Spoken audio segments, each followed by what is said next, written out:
እኔና አንቺ በፍጹም የማንለያይ አይነት ሰዎች ነን። ከዚህ በፊት ብዙ አይነት ችግሮች ያጋጥመውን አብረን ሆነን አልፈናቸዋል። ከዚህ በኋላ ደግሞ አብረን ሆነን እናሸንፋቸዋለን። በድጋሚ ልቤን ልትሰብረው ብትሞክር ግን ይሄ በፍጹም እንደማይፈጠር አረጋግጥልሻለሁ። አለኝ ከምለው ነገር በሙሉ አብልጬ እወድሻለሁ።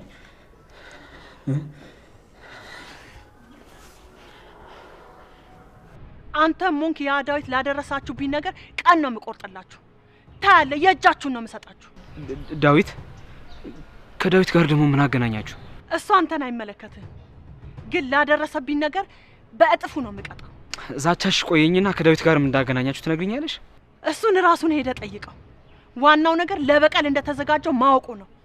በቃ የተንኮል ነገር ብቻ ነው አይደል ወደ አይምሮሽ የሚመጣው? ተንኮል ላሰበብኝ ሰው እንደማልተኛ ማወቅ አለባችሁ። ዝም በይ በእናትሽ።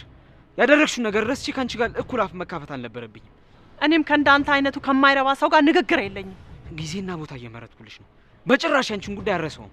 ስማ፣ ያንተ ከምንም የማይዘል ማስፈራሪያ እምፈራ ይመስልሃል? ይመስልሃል? ትሰምኛለሽ? ወደሽ ሳይሆን በግድሽ እንዲጨንቅሽ አደረግሻለሁ። ገባሽ አይደል? ቀቀኝ ባክ። ቆይ አንተ ምን ነህ ነው? ለምንድን ነው ከእናቴ አጠገብ ማትረፍ? ውርደቷን ሳላከናንባት ለምንድን ነው ከጎኗ ምርቀው? ሰማኛለህ? ከእናቴ አጠገብ እራቅ፣ ካልሆነ ግን ከኔ ጋር ነው። እሺ ጸበህ። ትሰምኛለሽ? ሌሊት ስለሷ ባወቅሽ ቁጥር ይበልጥ እየናቅሻት ነው የምትመጪው። በጣም የምታሳፍር ሴት ነች። ስማ፣ ባለፈው ማስጠንቀቂያለሁ። ልጄን ሁለተኛ እንደዚህ እንዳትናገራት።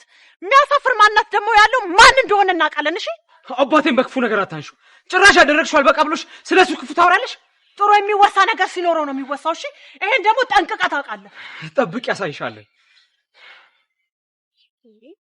ካሌብ ግን ቆሜ ነው እንደዚህ የሚሆነው? ለምንድን ነው ስለማንነቱ ስጠይቂው እንደዚህ አይነት ምላሽ የሚሰጥሽ? አባቱ ጠንቋይ ስለሆነ። ምን?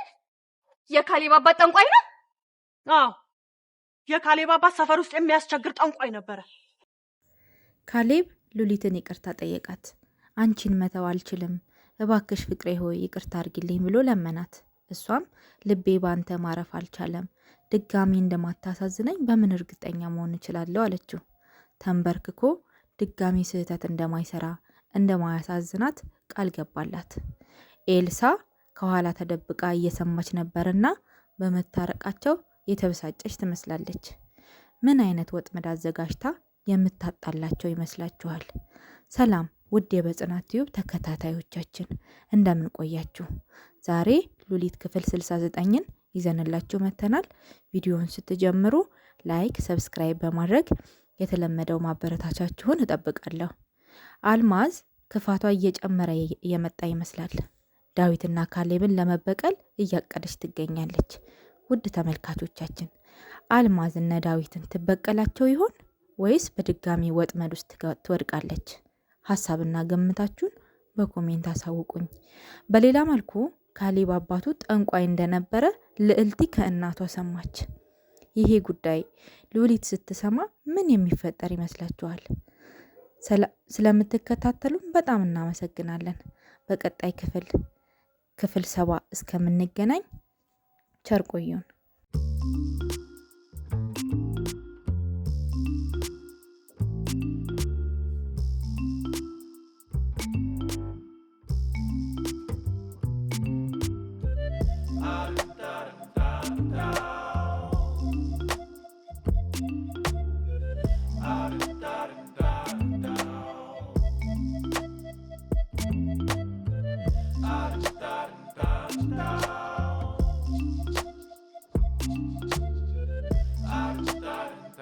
Da